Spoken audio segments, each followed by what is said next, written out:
Ramakrishna Paramhamsa was born at Kamarpukur in the Hooghly district of Bengal in a Brahmin family. His father was a priest who would perform last rites and rituals in their village. In Kolkata, a wealthy lady, Rani Rasamani, who was from the fisherman community, built a temple for the goddess Kali at Dakshineshwar.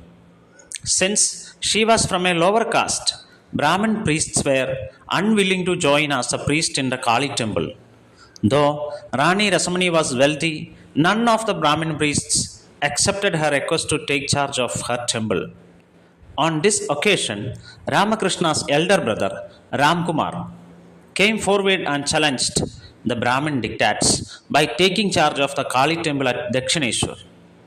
With the passage of time, Ramkumar became old, and his younger brother Ramakrishna came to Dakshineshwar as a replacement.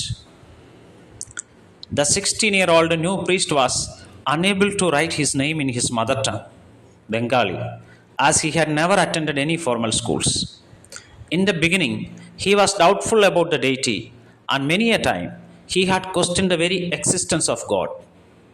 Finally, he realized the divine power in the form of the Universal Mother as his primary deity and led many into the spiritual life.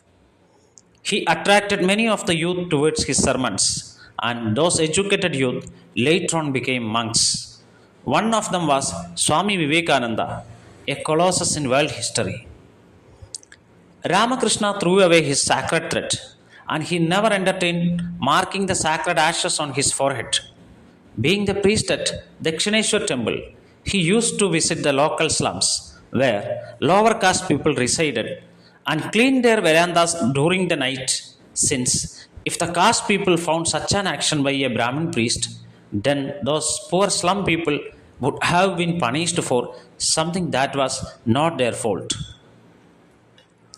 Once he went to Kashi as a pilgrim, and he was fed up with the money minded priestly class in Kashi. Afterwards, he never visited any shrines except Dakshineshwar temple. He never touched money throughout his life and never found any difference in people irrespective of their caste or faith. One day, a farmer was beating his ox, and the poor animal's body was full of abrasions with blood stains. Meanwhile, Ramakrishna's body was also filled with abrasions and blood stains. And the disciples rushed to him and asked, "What happened, Thakur?" His reply was simple: "Look at outside." When disciples looked outside, they found an ox with his master brutally thrashing him. His soul was completely merged with the universal spirit. That is why he could assimilate with nature, a rare siddhi that can be felt by people with a high degree of divinity. Nonetheless, this man was full of divinity or God Himself. Many of his disciples became world renowned masters of spirituality with a practical approach, and those disciples introduced the divine play of Ramakrishna. In 1886, this great sage, who worshipped the divinity in all living beings, left the mortal coil with the promise that he may come back. His life was an example of the ancient wisdom of Bharat that all is Brahman.